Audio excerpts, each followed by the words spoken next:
Hi Mark, I'm Maria, and my Chinese name is Lü Jiayi. My student number is S0241054. And the title of the speech is How We Can Eat Our Landscapes. And the speaker is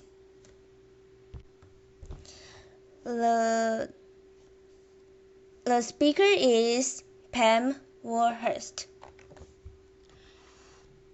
and my level at NCUE is junior. Here is the speech. The will to live life differently can start in some of the most unusual places. This is where I come from, Todmorden. It is a market town in the north of England. 15,000 people. Between Leeds and Manchester, fairly normal market town. It used to look like this, and now it's more like this, with fruit, veg, and herbs sprouting up all over the place. We call it propaganda gardening. Laughter. Propaganda gardening. Laughter.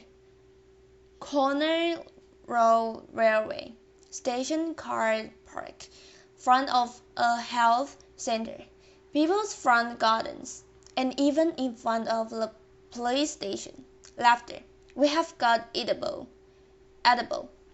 canal towpath, and we have got sprouting cemeteries.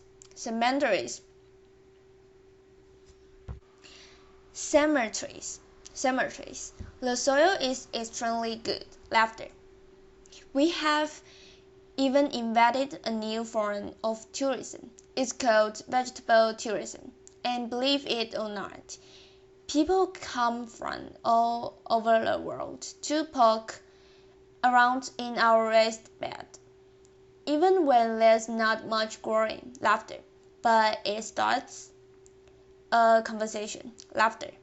And you know, we are not doing it because we are bored.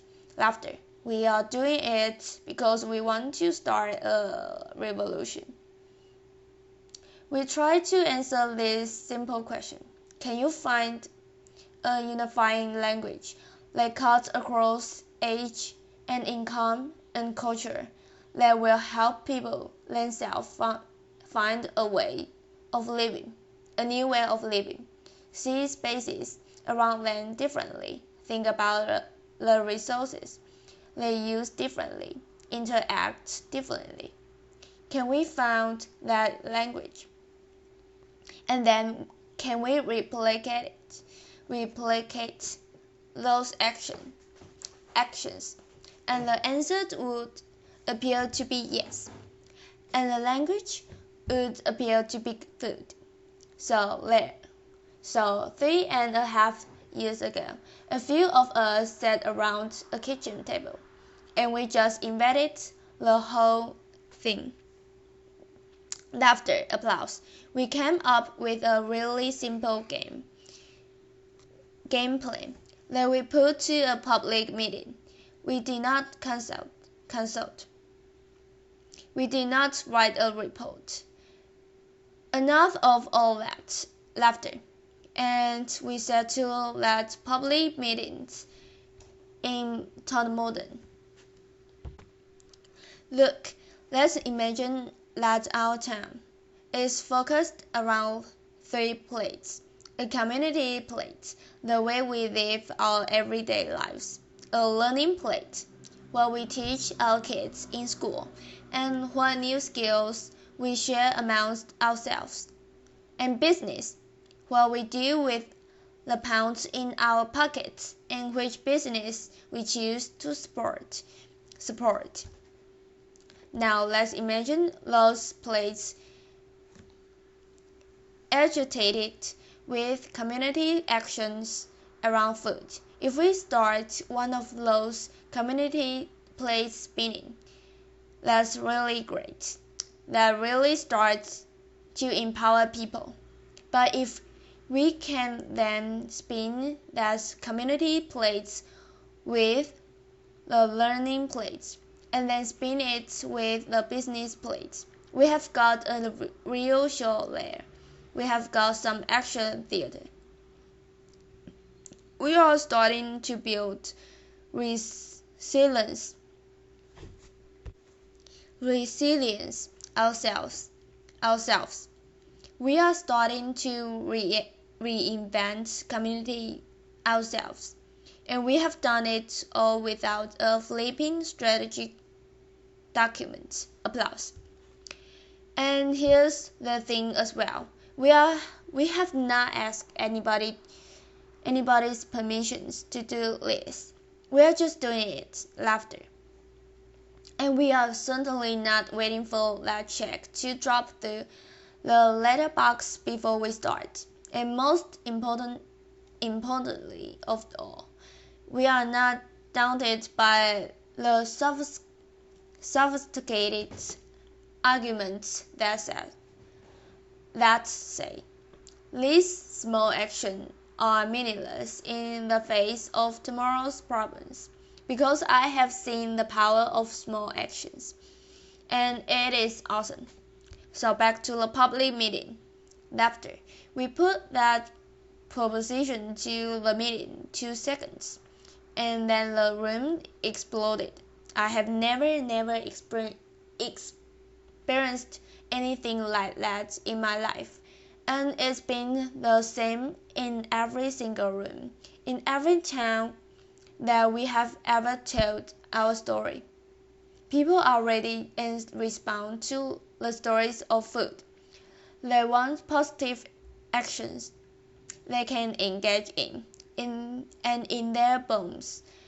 They know it's time to take personal responsibility and invest in more kindness to each other and to the environment. And since we had the meetings 3.5 years ago, it's been a heck of a roller coaster. We started with a seed swap, really simple stuff, and then we took an area of land, a strip on the side of our main road, which was a dog toilet, basically, and we turned it into a really, really lovely herb garden. We took the corner of the car park in the station that you saw, and we made vegetable beds for everybody to share and pick from themselves. We went to the doctors. We have just had a £6 million health center built in Todmorden, and for some reason that I cannot comprehend it has been surrounded by prickly plants. Laughter. So we went to the doctors, said, "Would you mind us taking them up?" They said, "Absolutely fine, provided you get plain permission, and you do it in Latin, and you do it in triplicate. So we did. Laughter. And now there are fruit trees and bushes and herbs and vegetables around the daughter's surgery. And there's been lots of other examples, like the corn that was in front of the police station, and the old people's home that we have planted with food that can pick and grow. But it isn't just growing, because we all are part of the jigsaw. It's about taking those artistic people in your community and doing some fabulous designs in those raised beds beds to explain to people what's growing there, because there's so many people that don't really recognize a vegetable universe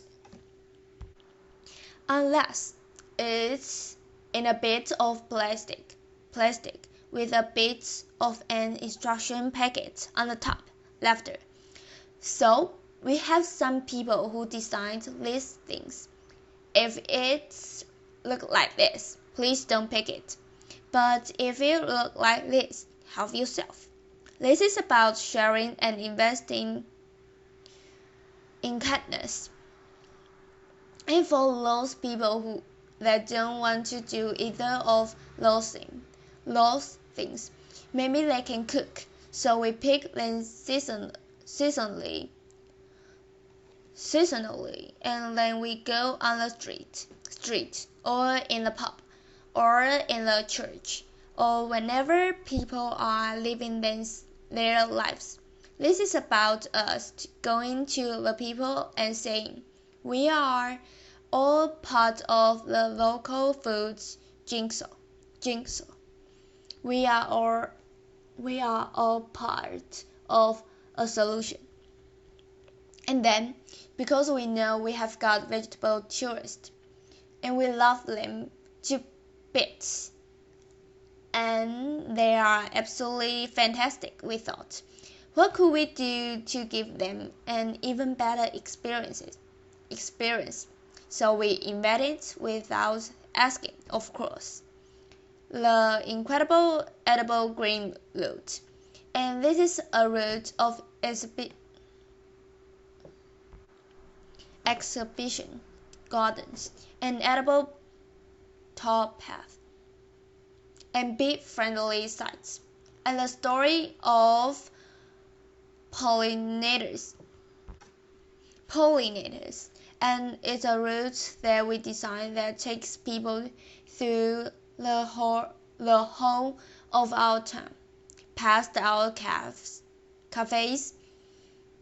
and our small shops, through our market, not just to and fro from the supermarket. And we are hoping that in changing people's footfall around our town, we are also changing their behavior. And then there's the second plate, the learning plate. Well, we are in a partnership with a high school. We have created a company. We are designing and building aquaponics units in some land that was spare at the back of the high school, like you did. And now we are going to growing fish and vegetables in an orchard with bees. And the kids are helping us build that. And the kids are on the board. And because the community was really keen on working with the high school is now teaching agriculture. And because it is teaching agriculture, we started to think, how could we then get those kids that never had a qualification before in their lives but are really excited about growing? How can we give them some more experience? So we got some land that was donated by a local garden center. It was really quite muddy, but it's a truly incredible way, totally voluntary led. We have turned that into a market garden training center, and that is polytunnels and raised beds and all the things you need to get the soil under your fingers, and think maybe there's a job in this for me in the future. And because we are doing that, some local academics said, we could have designed a commercial horticulture course for you. There's not one that we know of, so they are doing that, and we are going to launch it later this year. And it's all an experiment, and it's all voluntary. And then there's the third place, because you work through an edible landscape, and if you are learning new skills, and if you start to get interested in what's growing seasonally, you might just want to spend more of your own money in support of local producers, not just veg, but meats and cheese and beer, and whatever else it might be. But then, we're just a community group. We are just all volunteers. What could we actually do? So we did some really simple things. We fundraised, we got some blackboards, we put incredible edible on the top. We gave it every market trader that was selling locally, and they scribbled on what they were selling in any 1 week. Really popular. People congregated around it. Sales were up. And then we had a chat with the farmers, and we said, we are really serious about this, but they didn't actually believe us. So we thought, okay, what should we do? I know. If we can create a campaign around one product and show them there's local loyalty to their product, maybe they will change their mind and see we're serious. So we launched a campaign, because it just amused me, called Every Egg Matters. Laughter. And what we did was we put people on our egg map. It's a stylized map of modern. Anybody that's selling their excess eggs at the garden gates perfectly legally to their neighbors, we have stock on there. We started with 4, and we have now got 64 on. And the result of that was that people were then going into shops asking for a local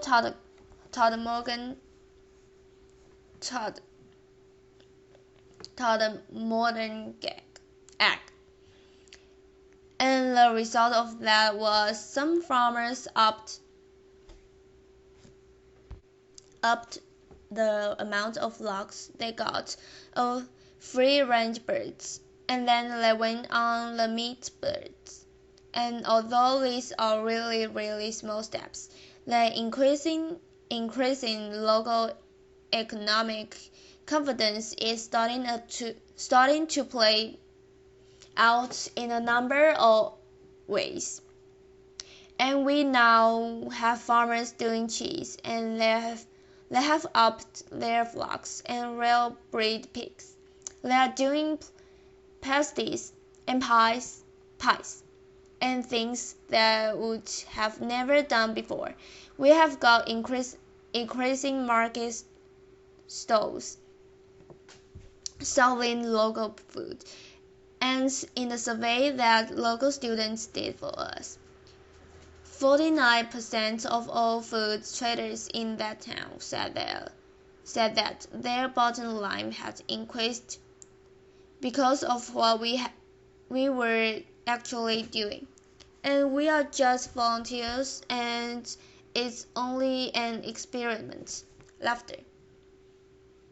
Now, none of this is rocket science. It certainly is not clever, and it's not original, but it is joined up, and it is inclusive. This is not a movement for those people that are going to sort themselves out anyway. This is a movement for everyone. We have a motto. If you eat, you are in. Laughter, applause, across age, across income, across culture. It's been really quite a roller coaster experience. But going back to that first question that we asked, it is replicatable. replicable. Yep, it most certainly is rep, replicable. More than 30 times in England now are spinning the incredible edibles plate, whichever way they want to do it, of their own volition. They are trying to make their own lives differently. And worldwide, we have got communities across America and Japan. It is incredible, isn't it? I mean, American and Japanese and New Zealand. People after earthquake in New Zealand visit us in order to incorporate some of this public spiritedness around local growing into the heart of Christchurch. And none of this takes more money, and none of this demands a bureaucracy. But it does demand that you think things differently, and you are prepared to plan budget and work programs in order to create the supportive framework that communities can bounce off. And there's some great ideas already in our patch. Our local authority has decided to make everywhere incredible edible, and in support of that, have decided to do two things.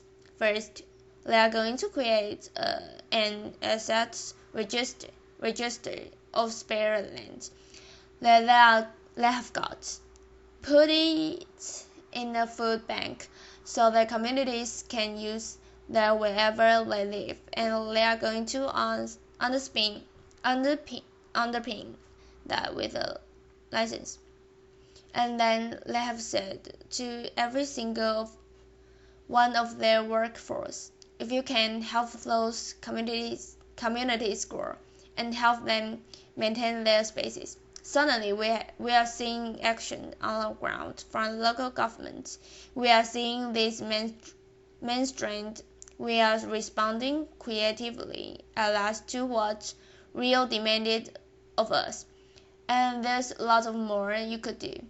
I mean, just to list a few. 1. Please stop putting prickly plants around public buildings. It's a waste of space. Laughter.